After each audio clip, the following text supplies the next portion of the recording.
This should be a driveway. Should be your car out front. Yeah. Yeah, this was to be home. Just didn't work out. It's the American dream, finding a place to call home. Olivia Anderson says for her, it was an easy decision. Pretty much threw a dart at the map and ended up in Florence and rented an apartment there.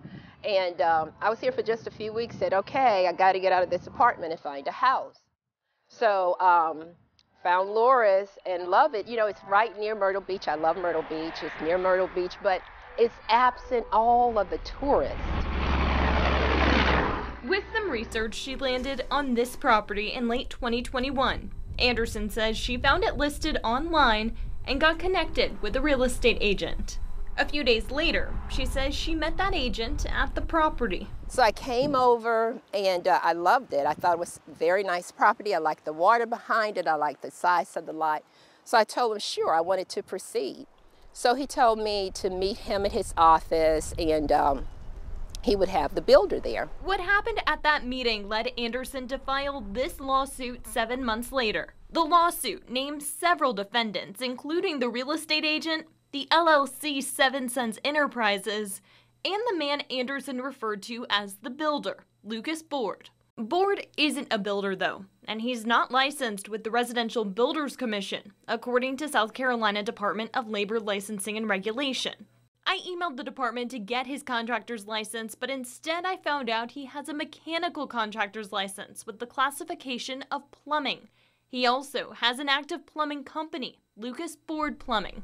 Anderson says she didn't know that at the time, and at the meeting, she signed this homebuyer's contract. The contract is referenced several times in the lawsuit, and it's something her lawyer, Tom Winslow, says he's very familiar with. She trusted what was given to her, and that was a contract to build on this land that she thought she would call home. Here's the homebuyer's contract Anderson signed. The lawsuit Winslow filed on Anderson's behalf says the defendants induced the plaintiff to sign the contract and pay $55,000. But looking at the contract, there are some inconsistencies the lawsuit also acknowledges. You can see on the line that says contractor, the LLC 7 Sons Enterprises is listed. But all the other initials are LB, which stand for Lucas Board. Board does not represent 7 Sons Enterprises, according to the state's Labor Licensing and Regulation Department. The contract goes on to say, by signing, Anderson agreed to pay 20% of the cost of the land and the new house, which totaled $55,000. She paid with a personal check. And I asked, who do I make it payable to? Lucas Board said, leave it blank, I have a stamp. Well, after the check cleared my bank, I went into my bank account and I saw Lucas Board made the check payable to himself. This is a copy of that cash check. A stamp wasn't used on the payee line. Didn't think a lot of it, thought maybe that's how they do it here in South Carolina. So around February, March, I came over just to see the progress of the house, and it was nothing. Anderson says that's when she became anxious. The settlement date listed on the contract was May 1st, 2022. I knew it was no way that they could possibly have a house completely built by April or May. Well, typically, the settlement date or the closing date is the date it's supposed to be turned over. Now, you can have extensions, you can have due diligence where things are done differently, but in her situation, obviously, there was no due diligence, there was no extension, and there was no turnover of the property. That's why I asked for my money back. Anderson says she first contacted her real estate agent, followed by Lucas Board. She says both men told her getting the money back wouldn't be possible, which led her to file this police report with North Myrtle Beach. A few months passed, and though Anderson says she kept in touch with the officer assigned to her case, she says after the officer told her there wasn't enough information to make an arrest, she went forward with filing a civil lawsuit. You know what you know. And sometimes it's best to know what you don't know.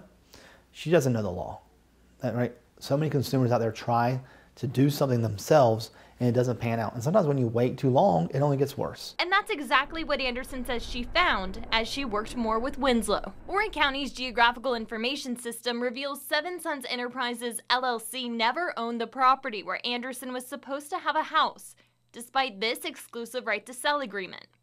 Winslow is using that agreement as Exhibit A in his case.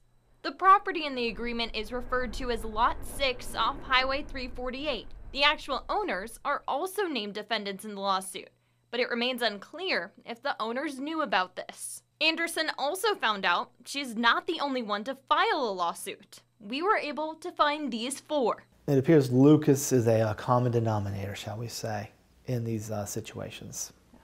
And how many situations are there? Approximately 5 that I'm aware of at this time. I tried calling and texting Board at the number listed for Lucas Board Plumbing. He texted back and said I could speak to his attorneys, but when I asked who his attorneys were, he never responded. So we went to pay him a visit. Or at least tried to. The sign for Lucas Board Plumbing is still out front this business on Highway 90, but inside there are mattresses. Next, we tried what's believed to be his last known home address. We found out from the actual homeowner, Board was just an Airbnb guest. She said he moved out months ago.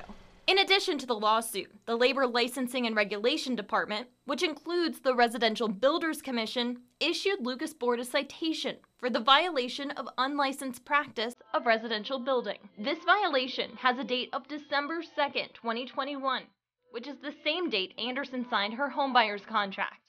The penalty for the citation is $500. Anderson was supposed to close on her dream house 10 months ago. She's not sure if she'll ever get what she thought was her down payment back. I'm just an everyday person. I'm not a rich woman, everyday working person. I don't have 55 cents to give away, let alone $55,000. She says for now, she's stuck living in an apartment she only planned to be in for a few months. There have been no criminal charges filed for Lucas Board. We have attempted to contact all defendants listed in the suit. The attorney representing the real estate agent and the real estate company Anderson worked with sent me his court-filed responses to the claims in the initial filing. The responses deny most of the claims. I also called the owners of the property listed in Anderson's lawsuit, but the woman who answered hung up on me. Anderson's case is still going through the court system. There's no timeline as to when or if this case will go to trial. Live from the control room, Ashley Bowles, WMBF News.